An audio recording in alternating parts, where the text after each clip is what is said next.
예수님의 이름으로 기도했습니다. 아멘. 2000년 전에 예수라는 사람이 있었는데 이 예수라는 사람이 그때 당시에 무척 유명한 선생이었습니다. 그래서 이 예수라는 사람이 가르치는 데 있어서 아주 탁월했고 지금까지 들어본 적이 없는 그러한 말씀을 가르치는데 정말 많은 사람들이 이 예수라는 사람의 가르침을 사모하는 거예요. 그 가르침을 듣고자 했고 그 가르침을 받고 변화가 됩니다.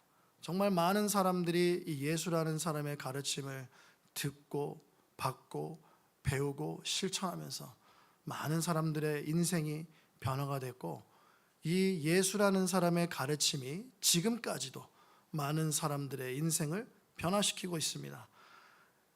이 예수라는 사람의 가르침 중에서 우리가 알고 있는 가르침도 아마 많이 있을 겁니다. 너희는 세상의 소금이고 빛이다. 그리고 하나님과 돈을 겸하여 섬길 수 없다. 내 눈에 있는 들보를 먼저 빼라. 원수를 사랑해라. 그리고 이상한 가르침도 있습니다. 내 손이 죄를 짓거든 그 손을 잘라버려라. 이런 이상한 가르침도 있었습니다. 근데 이 모든 가르침은 어디에서 나온 가르침이냐면 산에서 나온 가르침입니다. 예수라는 사람이 하루는 산에 올라갔는데 많은 사람들이 그를 따라와서 그가 어떤 가르침을 주실까 기대감에 가득 차 있는 그 사람들을 향해서 예수라는 사람이 가르치는 주신 이 가르침이 바로 우리가 알고 있는 산상수훈입니다. 이 산상수훈은 이렇게 얼핏 보면은 좀 무작위로 이렇게 아무렇게나 정렬되어 있는 것 같은데 사실 이 산상수훈의 가르침은 매우 정교하고 그리고 아름답게 구성이 되어 있습니다. 그래서 이 산상수훈을 묵상하고 그리고 이 말씀을 기억하는 데 있어서 아주 탁월하게 아주 정교하게 구성이 되어 있는데 마태복음 5장부터 7장까지 이 산상수훈의 가르침에서 가장 가운데에 있고 중심된 그 가르침이 무엇이냐면 바로 예수님께서 우리에게 가르쳐 주신 기도문, 즉 주기도문입니다. 이 주기도문은 어떻게 시작합니까? 하늘에 계신 우리 아버지 이름을 거룩히 여겨주시고 그리고 뭐라고 나옵니까? 나라가 임하게 하시고 뜻이 하늘에서 이룬 것처럼 이 땅에서도 그 뜻을 이루어 주시옵소서. 자, 제가 여기 잠깐을 우리가 말씀드렸는데 우리 다 아는 주기도문이죠. 대상은 하늘에 계신 하나님 아버지인데 이 아버지 하나님이 계신 그 장소를 유독 강조를 합니다. 아버지가 어디 계세요? 하늘에 계시죠. 그리고 그 하늘이 이 땅에 임하기를 원하고 하늘에 있는 뜻이 이루어지는 것처럼 그 하늘의 뜻이 이 땅에 이루어지기를 간절히 간구하는 기도문으로 시작을 합니다. 이 하늘은 하나님의 나라죠. 이 하나님의 나라는 국가나 영토의 개념보다는 하나님의 나라, 즉 하나님의 통치, 하나님의 다스리심, 그리고 하나님의 왕권을 얘기합니다. 그래서 예수님께서 아버지의 나라를 강조하시면서 그 나라가 이곳에 임하기를 원하고 그 나라의 하나님의 뜻이 온전히 이루어지는 것처럼 이 땅 가운데에 하늘의 뜻이 하나님의 나라의 뜻이 이루어지기를 간절하게 원하는 것입니다. 하늘과 이 땅이 하나가 되는 것, 하나님의 나라와 사람의 나라가 동일시되는 것을 예수님께서는 원하시는 거예요. 하나님께서 이 땅 가운데에 생육하고 번성하고 충만하고 정복하라라고 했는데 정복하는 것은 전에도 말씀드린 적이 있지만 다스리라, 관리하라라는 뜻입니다. 그래서 이 땅의 통치권을 하나님께서 사람에게 맡겨주셨어요. 이 사람이 하나님께서 주신 이 통치권, 이 세상을 정복하라, 이 세상을 다스려라, 이 세상을 하나님의 뜻대로 잘 관리하라고 받은 이 통치권을 가지고 어떻게 했어요? 남용했습니다. 악용했습니다. 하나님의 나라를 이 땅 가운데 세우는 대신 자기들의 나라를 세워버립니다. 그래서 하나님께서 한 사람을 택하셔서 그 사람에게 지혜를 주십니다. 하나님의 나라를 이 땅 가운데 세우는데 지혜를 주시는데, 그 지혜가 무엇이냐 하면 가르침이라는 뜻을 가진 단어 토라, 율법입니다. 토라는 가르침이란 뜻이 있는 건데, 하나님이 그에게 지혜를 주신 거예요. 하나님께서 이 한 사람을 택하시고 그로 인해서 이 한 민족을 택하심으로 말미암아 하나님께서 그에게 하나님의 지혜, 즉 하나님의 나라를 통치하시는 그 통치하심의 지혜를 주심으로 말미암아 그를 하나님의 백성으로, 하나님의 나라의 백성으로 변화시켜 주시고, 그 지혜를 가지고 이 땅 가운데 모든 나라와 민족들 앞에 하나님을 대표하게 하셨습니다. 예수님의 시대에 들어와 보니 하나님의 나라가 어디 있습니까? 하나님의 나라가 없어요. 예수님의 시대인데도 오랜 세월이 지났습니다. 수많은 세대를 거슬러 내려왔습니다. 하나님께서 이 세상을 창조하셨을 때 그 하나님의 나라의 통치, 아름다운 축복과 은혜가 충만한 그 통치한 그 하나님의 나라는 예수님의 시대 때에도 눈을 씻어도 찾아볼 수가 없는, 심지어 이 로마 제국이라는 강대한 나라 밑에서 비참하게 하나님의 택하신 그 민족이 살고 있는 거예요. 대부분의 이 이스라엘 사람들은 매일매일 근근히 살아갑니다. 근근히 살아가요. 가난한 사람, 구걸하는 사람, 아픈 사람, 그리고 병든 사람, 너무나도 많은 사람들이 비참하게 살아가, 힘들게 살아갑니다. 그 중에서 또 많은 사람들이 로마에게 땅을 뺏겼죠. 또 무거운 세금을 또 내야 되죠. 감당해야 되죠. 하루하루 살아가는 게 너무나도 힘이 들어요. 예수님께서 이러한 사람들한테 가신 것입니다. 예수님께서 이런 사람들한테 가셔서 하나님의 나라가 이렇단다 얘기를 해주십니다. 하나님의 나라는 이런 모습이란다 가르쳐 주십니다. 그래서 그 얘기를 듣는 이 사람들의 마음이 어떻겠어요? 아, 내가 살고 있는 이 나라가 하나님의 나라가 아니구나. 그리고 예수님께서는요, 이 하나님의 나라에 대해서 가르쳐 주시면서 병든 사람을 고쳐 주십니다. 소외된 자들과 함께 시간을 보내십니다. 그들과 함께 식사도 하십니다. 그들과 함께 시간을 보내십니다. 그들을 만져주십니다. 그들과 함께 동행하십니다. 예수님께서 말씀하시기를 하나님의 나라가 임했다라고 말씀하십니다. 하나님께서 예수 그리스도를 이 땅 가운데 보내주시면서 하나님의 나라가 이 땅 가운데 임했고, 그리고 너희 안에 임했다라는 것을 예수님께서 이 산에서 가르쳐 주시는 거예요. 얼마나 놀랍습니까? 이전에 들었던 가르침도 너무 놀라운데 하나님의 나라가 임했고 그 나라가 우리한테 임했다라는 거예요. 정말 세상 쓸모없는 우리한테, 이 세상 힘없는 우리한테, 능력 없는 우리한테, 병 걸려서 아프고 아무것도 할 수 없는 우리한테 하나님의 나라가 임했다라는 거예요. 이 나라가 우리한테 임했다. 얼마나 기분이 좋았겠습니까? 그런데 어리둥절했겠죠. 이 나라가 도대체 무엇인가? 하나님의 나라가 임했다라면 나의 삶이 변화됐을 것이고 뭔가 평강이 있거나 뭔가 변화가 있어야 되는데 지금 없단 말이에요.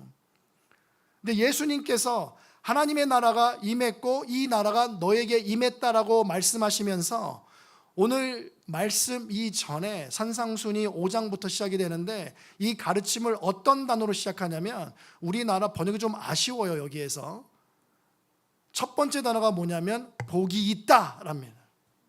복이 있다. 심령이 가난한 자는 복이 있다가 아니라 복이 있다 심령이 가난한 자들아. 복이 있다 애통한 자들아. 복이 있다 너희 온유한 자들아. 이것을 8번을 반복하십니다. 복이 있다라는 거예요. 하나님의 나라와 축복이 샘솟는 삶을 살고 있는 사람들이 도대체 어디 있는가? 어디서 찾을 수 있어요? 돈 많고 힘 있고 능력 있는 사람들의 삶 속에서 찾을 수 있습니까? 예수님은 아니다라고 말씀하십니다. 하나님의 나라와 축복은 바로 여기에 모여있는 세상 쓸모없고 힘없고 능력 없고 병들어 있고 구걸하는 너희들에게 있다는 거예요. 그러니 예수님께서 뭐라고 말씀하시냐면 구하라, 찾으라, 두드리라 말씀하십니다. 구하면 주실 것이고, 찾으면 찾아낼 것이고, 두드리면 열릴 것이다. 지금까지 이런 가르침은 들어본 적이 없어요. 세상 그 어느 누구도 거들떠보지 않는 우리에게 구하래요, 찾으래요, 두드리래요. 이 지금까지 하루하루 살아가는 게 힘겹잖아요. 근근히 살아가잖아요. 우리가 하는 말이 있죠. 페이책 투 페이책이라는 단어를 사용하지 않습니까? 페이책 받으면 다음 페이책 받을 때까지 그걸 써서 다음 페이책을 받기 전까지 나의 인생은 그냥 하루하루 그냥 마음 졸이면서 살 수밖에 없는 거예요. 그래서 예수님께서 구하기만 하면 주실 것이고, 찾기만 하면 찾아낼 것이고, 두드리기만 하면 열릴 것이다 라고 얘기를 하는데, 잘 한번 생각해 봐라 이겁니다. 잘 한번 생각해 봐라. 너희 중에 악한 사람도 자식에게는 좋은 것으로 주는 건 다 아는 기정사실이단 말이에요. 이 미국에서요, 연쇄살인범 하면 딱 떠오르는 이름이 있습니다. 미국 사람들 사이에서는. 혹시 여러분 딱 떠오르는 이름이 있나요? 미국에서 희대의 악마라고 불립니다. 이 사람이 정말 유명한 연쇄살인마라서 영화도 만들어졌고요, 미니 시리즈도 만들어졌고요, 책도 나왔습니다. 그 이름도 유명한 테드 번디.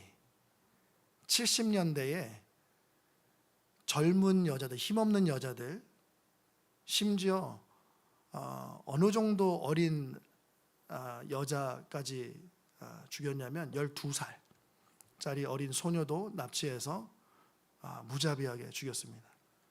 30명이나 죽였습니다. 여자들만 골라서 죽였습니다.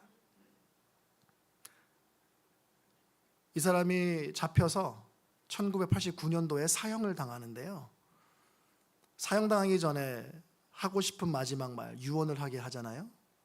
테드 번디가 변호사와 목사 앞에서 이 마지막 유언을 남겼는데, 어떤 유언을 남겼냐면, 내 가족과 친구들에게 사랑한다고 전해주십시오 라는 유언을 남겼습니다. 희대의 악마, 30명이나 되는 그 고귀한 생명을 무자비하게 앗아간 이 악한 인간도 자기 가족 귀한 건 알아요. 자기 자식 사랑하는 건 안다는 거예요. 하물며 우리를 만드시고 우리를 축복하시고 우리를 사랑한다 하시는 하늘에 계신 아버지께서는 너희를 얼마나 사랑하시겠느냐. 비교해봐라 이겁니다. 너희 중에 가장 악한 사람을 떠올려보고 그 사람이 자식들을 사랑하는 것, 하나님께서는 얼마나 더 너희를 귀하게 여기시며 너희를 사랑하시겠느냐 생각해봐라 이겁니다. 이 약속을, 이 말씀을 믿는다면 구해라, 찾아라, 그리고 두드려라 라는 겁니다. 그래서 예수님께서 여기서 말씀하고 싶은 게 무엇이냐면, 뭘 구하고 뭘 찾고 뭘 두드리는지 모를 거 아니에요. 그러니까 예수님께서 말씀하시는 건 뭐냐면, 하나님의 나라를 너희 삶 속에서 구하라는 거예요. 하나님의 왕권과 그의 통치하심을 너희 삶 가운데 찾으라는 겁니다. 그래서 하나님의 나라의 그 문을 두드려서 하나님이 너희의 인생을 주장하시고 너희를 이끌어 가시고 너희에게 필요를 채우시기 원하시는 그 하나님을 만나라는 거예요.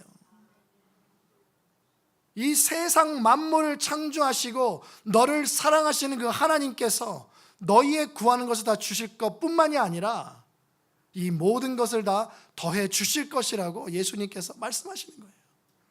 하나님께서 주신 최고의 선물이 무엇입니까? 최고의 선물이 뭐예요?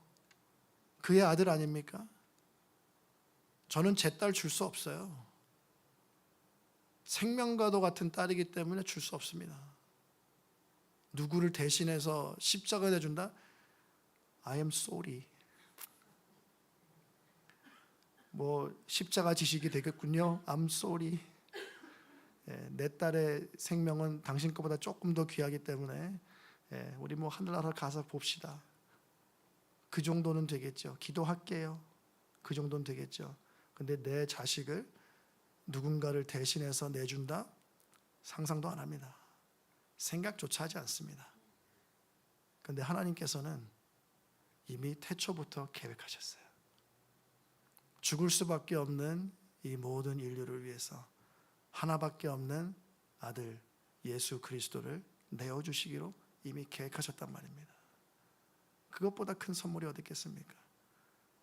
누가 여러분들한테 100만 불을 준다고 그래요. 여러분 100만 불 받으시겠어요? 안 받으시겠어요? 안 받아요? 다들 표정이 그래. 나 같으면 땡큐 베리 마치 할 텐데. 100만 불이 뭐 아무나 가지고 있는 돈도 아니고, 사실 뭐 제 사무소에 서랍 열어보면 100만 불 캐시가 있다라고 저는 매일 말씀을 드리지만 사실 없어요. 제 서랍 뒤지지 마십시오. 없어요. 없어. 100만 불 눈을 씻어봐도 없습니다. 근데 그 정도 돈을 준다고 그러면 마다할 사람이 누가 있어요? 그런데 조건이 있어요. 오늘 내가 너한테 100만 불을 주고 오늘 그 100만 불을 누려라. 그렇지만 내일 너는 죽을 것이다 하면 여러분 그 100만 불 받으시겠어요? 안 받으시겠어요? 당연히 안 받죠. 하루 동안 100만 불을 사용하고 정말 왕처럼 임금처럼 써보겠다고 해서 그걸 써보고 다음날 죽는다면 그것을 받을 사람은 이 세상에 아무도 없습니다. 마찬가지예요. 생명보다 귀한 것이 바로 예수님입니다. 예수님이에요. 그래서 이 세상 살면서 가장 중요한 것이 영원한 생명 구원이기 때문에 하나님께서는 그 구원을 우리에게 허락해 주시기 원하시는 거예요. 근데 구원받은 성도만이 이 땅 가운데에 하나님의 나라 안에서 살 수 있잖아요.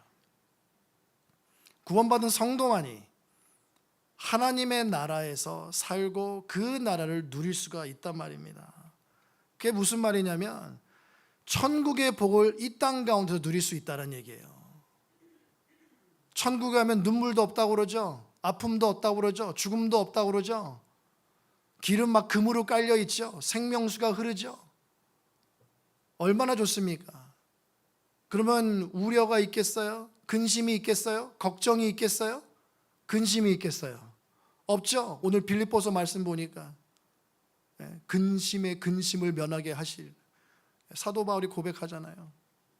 에바브로디들을 보내는 그 이유가 거기 있다고. 하나님께서 긍휼을 베풀어 주셔서 이 땅 가운데에 아무리 내가 하나님 앞에 열심히 살려고 해도 근심 걱정 없이 사는 사람 없단 말이에요. 그렇지만 실제로 그렇게 살 수 있는 방법이 있으니 이 땅 가운데 천국을 누리는 그 방법이 있다는 거예요. 근데 주님께서는 말씀하시는 게 뭐냐면 이것이 단지 영적인 삶의 변화가 아니에요. 영적인 삶의 회복이 아니에요. 실질적인 삶 속에서 우리가 경험할 수 있는 것을 말씀하시는 거예요. 이 세상에서 소외당하고 있고 힘들게 살고 걱정하면서 살아가고 병들어서 아프게 살아가는 사람들 모아놓고 니네 영적인 신앙만 좋아질 거야 라고 말씀하시면 누가 예수님을 따르겠어요? 아무도 안 따르겠죠. 그런데 실질적으로 삶이 변화되고 실질적으로 이 땅 가운데에 변함없는 축복과 기쁨을 누릴 수 있기 때문에 주님께서 말씀하신 거란 말이에요. 그러니까 먼저 뭐예요? 구하고 찾고 두드리라는 거예요. 뭐를? 하나님의 나라와 의를. 하나님께서 창조하셨을 때 주셨던 그 복을 회복하라는 겁니다. 태초부터 계획하셨던 매일의 삶 가운데에 하나님의 복을 누리라는 거예요. 그리고 이 땅 가운데에 이 척박하고 참담한 이 세상 가운데 살아갈 때에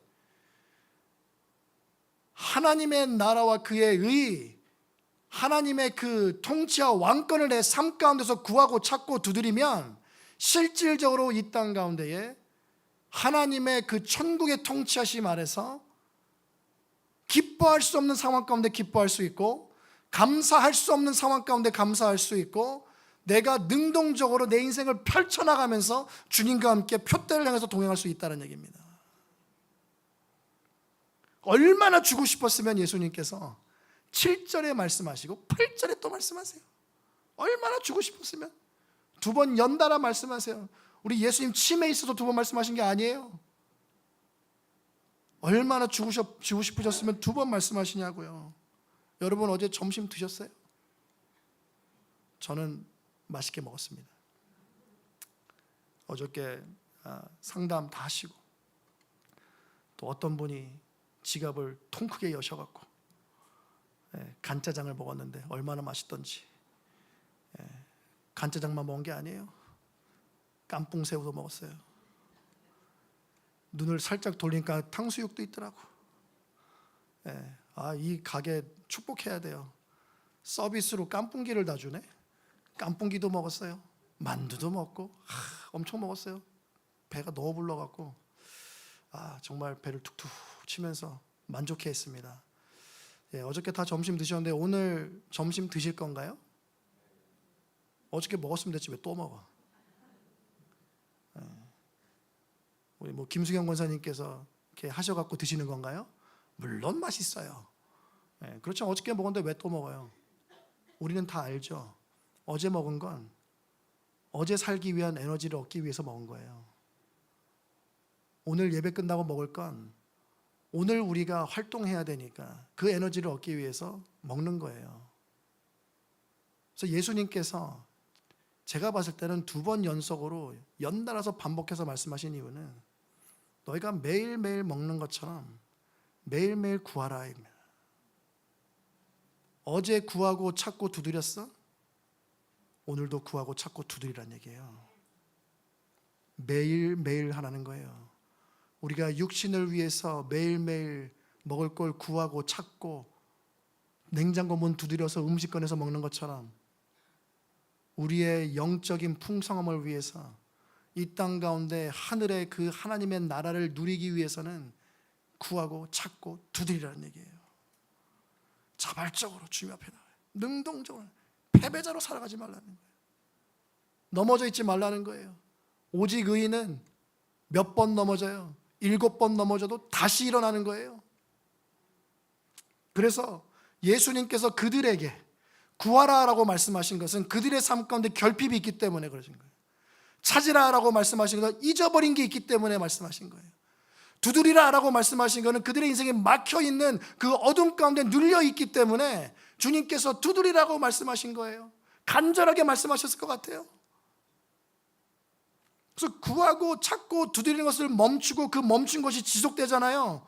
그러면은 내가 지금 갖고 있는 결핍이 당연하게 느껴져요. 내가 잊어버리고 있는 그것을 그냥 잊어버린 채로 사는 게 당연한 거예요. 내 삶이 완전히 굳게 닫혀있고 앞으로 전진하지 못하는 게 당연한 거예요. 나는 뭐 그렇지 어쩔 수 없어. 내가 뭐 그렇지 뭐. 패배자의 삶을 살아가는 거예요. 앞으로 나아가질 못해요. 자신이 없어. 내 아버지가 하나님인데 왜 이렇게 자신이 없어 우리는. 예수님께서는 이런 삶을 원하지 않잖아요. 내 자식이 기 쫙 펴고 사는 거 원하지 않습니까? 어깨 딱 펴고 당당하게 사는 거 원하지 않으세요? 비록 뭐 아이비 안 나왔어. 비록 연봉도 뭐 5자리 숫자야. 그렇다고 해서 하나님께서 너 이 정도밖에 못해? 아닙니다. 예수 그리스도의 생명과 맞바꿔버린 고귀한 생명이기다. 하나님께서 너무 기뻐하시는 거예요. 하나님께서 기뻐하시는 그 인생이 세상의 기준으로 패배자로 살아가는 것을 기뻐하시겠냐고. 아니란 말이에요.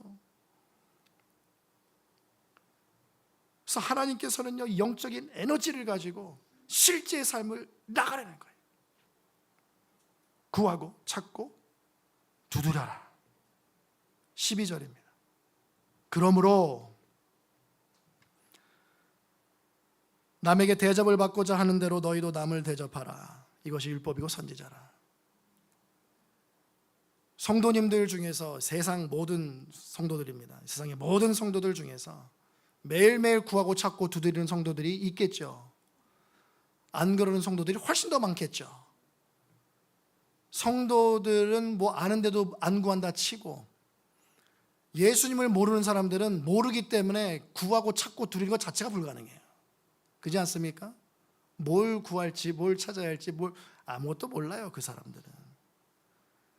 그래서 이 구하라, 찾으라, 두드리라의 핵심은 뭐냐면 너희가 매일매일 하나님의 나라를 너희 삶 가운데에 구하고 찾고 두드리는 것처럼 그것을 하지 못하는 사람들을 찾아가서 그들이 구하는 것을 주라는 거예요. 그들이 뭔지 몰라서 못 찾고 있는 것을 찾아낼 수 있게 도와주라는 거예요. 뭔지 몰라서 두드리지 못하는 것을 열어주라는 거예요. 좋지 않겠습니까? 이런 게 있었어. 기쁘지 않겠습니까? 그걸 보면은. 그래서 결국 우리의 결핍과 이런 것과 막힌 것은요, 하나님께서 우리의 손과 발을 통해서 서로의 것을 주고 찾아내게 하고 열어준다라는 거예요. 그래서 우리 성도들의 교제가 그렇게 중요합니다. 말씀을 받고 서로의 삶 가운데에 하나님의 나라를 구할 수 있도록 도와주고 하나님의 왕권을 찾을 수 있도록 도와주고 하나님의 나라가 우리 인생 가운데 펼쳐지도록 열리는 것 도와줘야 돼요. 더 나아가서 이곳에서부터 땅끝까지 가서 그것을 하지 못하는 자들, 아예 모르는 자들, 멕시코에 우리가 가는데 몰라요, 예수님을. 이슬람 사람들 우리 다음 주에 만나러 가는데 모릅니다. 그래서 그것을 줄 거예요. 예수님을, 하나님의 나라를 전해주러 갑니다.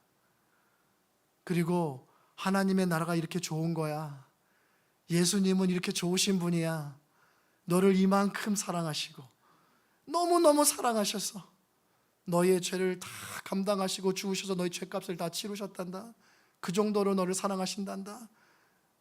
너희 부모는 너희를 신경 쓰지 않고 사랑하지 아니하고 너희를 버리고 브로코놈에서 오지만 예수님께서는 너희를 절대로 버리지 아니하신단다.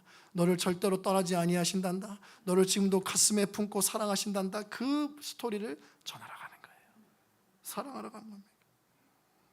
지난 두 달 동안요, 집중적으로 하나님의 나라와 그 통치하심을 간절히 구하고 찾고 두드렸던 선교사들이 멕시코로 어저께 출발했고요. 저는 오늘 예배 때문에 오늘 출발하고, 그리고 다음 주에 우리 교회 선교사님들이 데이튼 오하이오로 출발합니다.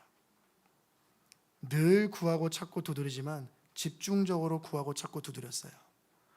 왜냐하면 내가 원하는 것이 아니라 그들이 알지 못하는 그 신령하고 너무나도 귀한 그것을 주기 위해서. 그래서 우리가 그들 찾아가서요, 그들이 구할 수 있도록 도와주고 찾을 수 있도록 도와주고 두드릴 수 있도록 도와줄 거예요. 어떻게 할 거냐면요, 마태복음 함께 보시죠. 25장입니다.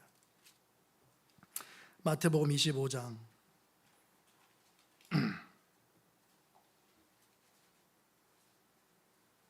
31절부터 40절까지 말씀입니다.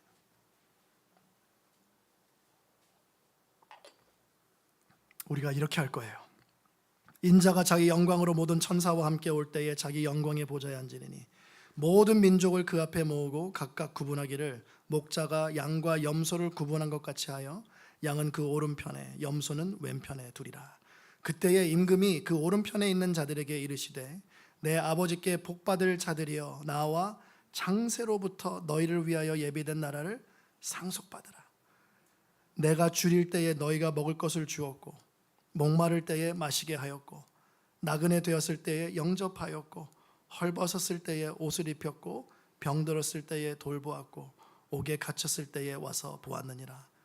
이에 의인들이 대답하여 이르되 주여 우리가 어느 때에 주께서 줄이신 것을 보고 음식을 대접하였으며 목마르신 것을 보고 마시게 하였나이까. 어느 때에 나그네 되신 것을 보고 영접하였으며 헐벗으신 것을 보고 옷 입혔나이까.